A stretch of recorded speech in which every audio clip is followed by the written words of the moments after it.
মুসলমানদের মাঝে এমন কিছু সম্মানিত সৌভাগ্যবান ব্যক্তি আছেন যাদেরকে মুস্তাজাবুদ দাওয়া বলা হয়। আল্লাহ সুবহানাহু ওয়া তাআলার সেই সৌভাগ্যবান নেককার বান্দা যার দোয়া সাধারণত আল্লাহ সুবহানাহু ওয়া তাআলা ফিরিয়ে দেন না। তিনি নিজের জন্য কিংবা অন্যের জন্য যে কোনো দোয়া আল্লাহ সুবহানাহু ওয়া তাআলার কাছে করলেই সেই দোয়া আল্লাহ সুবহানাহু ওয়া তাআলা কবুল করেন। তাকে বলা হয় মুস্তাজাবুদ দাওয়া। সম্মানিত বন্ধুগণ, এই মুস্তাজাবুদ দাওয়া আমরা কিভাবে হতে পারবো, কিভাবে এই সৌভাগ্য অর্জন করতে পারবো যে আমি হাত তুললেই আল্লাহ সুবহানাহু ওয়া তাআলা সেই দোয়া কবুল করবেন, আমার কোনো দোয়া আল্লাহ সুবহানাহু ওয়া তাআলা ফিরিয়ে দিবেন না। এ বিষয়ে তাবরানী বর্ণিত একটি হাদিস আমরা পেশ করতে চাই। সিনিয়র সাহাবী সাদ ইবনে আবি ওয়াক্কাস রাদিয়াল্লাহু তাআলা আনহু তিনি একবার নবী সাল্লাল্লাহু আলাইহি ওয়াসাল্লামের কাছে আহ্বান করলেন, দরখাস্ত করলেন, ইয়া রাসূলুল্লাহ, আপনি আল্লাহর কাছে আমার জন্য দোয়া করুন, আমি যেন মুস্তাজাবুদ দাওয়া হতে পারি। নবী সাল্লাল্লাহু আলাইহি ওয়াসাল্লাম তাকে বললেন, আতিব মাতআমাক তাকুন মুস্তাজাবুদ দাওয়া। সাদ, তুমি তোমার খাদ্যকে হালাল রাখবে, পবিত্র রাখবে, পরিচ্ছন্ন রাখবে হারাম এবং হারামের লেশ থেকে, তাহলে তুমি মুস্তাজাবুদ দাওয়া হতে পারবে। তাবরানী বর্ণিত হাদিসটিকে মুহাদ্দিসিনের কেউ কেউ যায়িফ বললেও এই বিষয়ে আরও বহু বিশুদ্ধ হাদিস বর্ণিত রয়েছে। সহিহ মুসলিমের এক হাদিসে নবী সাল্লাল্লাহু আলাইহি ওয়াসাল্লাম ইরশাদ করেছেন যে একজন ব্যক্তি অনেক সময় দুর্গম পথ পাড়ি দিয়ে অনেক দূর দূরান্ত থেকে মক্কায় আসেন, ধুলায় মলিন অবস্থায়, চুল এলোমেলো অবস্থায়, ক্লান্তি এবং সকল কষ্টকে উপেক্ষা করে তিনি এসে আল্লাহর দরবারে হাত তুলেন, দোয়া করেন মক্কায় এসে, বাইতুল্লাহ এসে, এবং তার চাওয়াগুলোকে পেশ করে থাকেন এবং এমনভাবে চান যেন আল্লাহ তাআলা তার দোয়া কবুল করবেনই করবেন।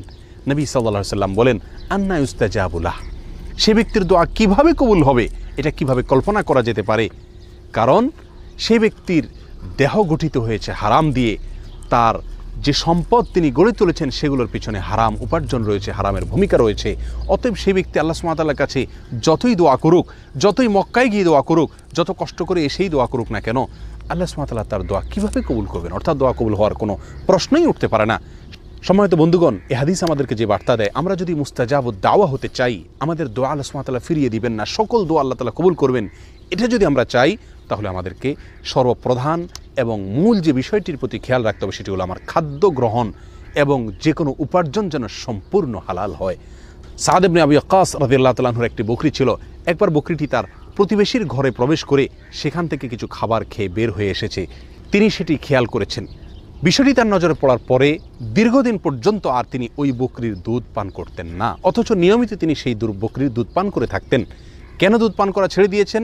শুধু এই জন্য যে এই বকরি যে খাদ্য গ্রহণ করেছে, অননুমোদিত আরেকজনের খাবার সে গ্রহণ করে এসেছে, অতএব এর ফলে তার দেহ গঠন হবে, তার দুধ সেখান থেকে গঠন হবে, সে দুধ আমি পান করলে আমার শরীরের ভিতরে সেটা প্রবেশ করবে এবং আমার দোয়ার ভিতরে তার প্রভাব পড়বে, আমার দোয়া আল্লাহ সুবহানাহু ওয়া তাআলার কাছে কবুল হবে না, আমি মুস্তাজাবুদ দাওয়া হতে পারবো না। সম্মানিত বন্ধুগণ, এই ঘটনাগুলো আমাদেরকে যে শিক্ষা দেয়, এই হাদিসগুলো আমাদেরকে যে বার্তা দেয়, সেটি হলো খাদ্য গ্রহণ সম্পূর্ণ হালাল হতে হবে, উপার্জন, পোশাক আশাক সব কিছু সম্পূর্ণ হালাল হতে হবে, নিজেকে, নিজের পরিবারকে হারাম থেকে যোজন যোজন দূরে রাখতে হবে। আজকাল দিনের অনেক বিষয়কে আমরা প্র্যাকটিস করি, কিন্তু উপার্জনের হালাল হওয়ার বিষয়টিকে পরিপূর্ণভাবে, পুঙ্খানুপুঙ্খভাবে, সন্দেহ থেকেও দূরে থেকে পিওর হালাল ইনকাম, হালাল উপার্জন গ্রহণ করা, হারামকে বর্জন করার মানসিকতা আজ আমাদের মধ্যে অনেক কম। আসুন হারামকে চূড়ান্তভাবে বর্জন করি, হারামের লেশমাত্র আছে এমন কিছু থেকে দূরে থাকি। আল্লাহ সুবহানাহু ওয়া তাআলা আমাদের সমস্ত দোয়া কবুল করবেন, আমরা মুস্তাজাবুদ দাওয়া হতে পারবো। আল্লাহ তাআলা আমাদের সকলকে সে মর্যাদার অধিকারী হওয়ার তৌফিক দান করুন। আসসালামু আলাইকুম ওয়া রাহমাতুল্লাহি ওয়া বারাকাতুহু।